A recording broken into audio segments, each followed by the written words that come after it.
బాధితులు ఉంటారో, ఏదో ఒక ఇన్సిడెంట్లో ఫర్ ఎగ్జాంపుల్ హస్బెండ్ని కోల్పోయి లేదంటే మర్డర్ అయిపోయి ఏదో ఒకటి అయిన వాళ్ళు వీళ్ళు ఖచ్చితంగా పోలీసుల్ని ఆశ్రయిస్తారు. ఆ పోలీస్ స్టేషన్కి వెళ్ళిన తర్వాత అక్కడ ఉన్నటువంటి ఎస్ఐకో ఎవరికో ఎఫ్ఐఆర్ ఫైల్ చేయించడం, ఈ రకంగా వాళ్ళతో మాట్లాడాల్సి వస్తూ ఉంటుంది.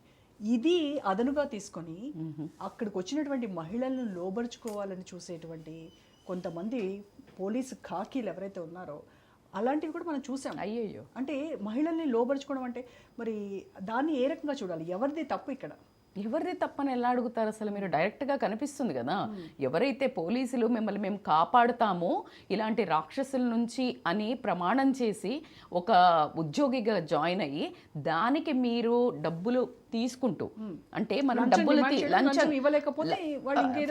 లంచం ఇచ్చినా కూడా ఫిజికల్గా అబ్యూస్ చేసడం అనేది అంటే చాలా నిజంగా చెప్తున్నా కదా, ప్రతి ఒక్క విషయాన్ని మీరు మాట్లాడేటప్పుడు చాలా సిగ్గు అనిపిస్తుంది, చాలా బాధేస్తుంది. ఎందుకంటే వీళ్ళని ఎవరు కరెక్ట్ చేయాలి? ఆ ఉద్యోగం మీద ఒక బాధ్యత లేకపోవడమే కదండి. ఏ ఒక్క రిలేషన్ కానీ ఏ ఒక్క జాబ్ కానివ్వండి, వెన్ యూ ఓన్, ఒక భర్త ఒక భార్యని చీట్ చేస్తున్నాడు because you didn't own that relation, ఆ స్టేటస్ని. వెన్ పోలీస్ అంటేనే నేను నిలబడతాను అని అనుకునేవాళ్ళు. ఎన్ని సినిమాల్లో చూపించినవి నిజ జీవితంలో ఖచ్చితంగా జరుగుతున్నాయి.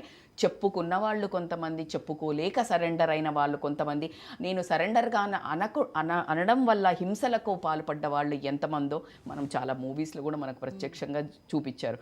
నిప్పులేందే పొగరాదు అని ఒక మాట అన్నట్టు. సో కాబట్టికి ఎవరి సెల్ఫ్ రెట్రోస్పెక్షన్ మా, ఇది మనం ఎంత మొత్తుకున్నా సిగ్గులేని వాళ్ళు అది చేస్తానే ఉంటారు.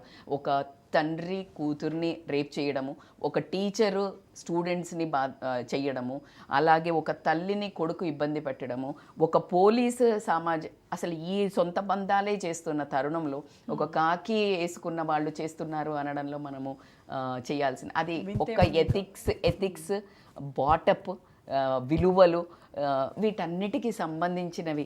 ఇలాంటి క్రూరంగా చేసే వాళ్ళకి ఇలాంటి సబ్జెక్ట్స్ చాలా హేళనగా, చాలా సోదిగా, చాలా ఫిలాసాఫికల్గా మాట్లాడుతున్నట్టు కనిపిస్తాం మనం.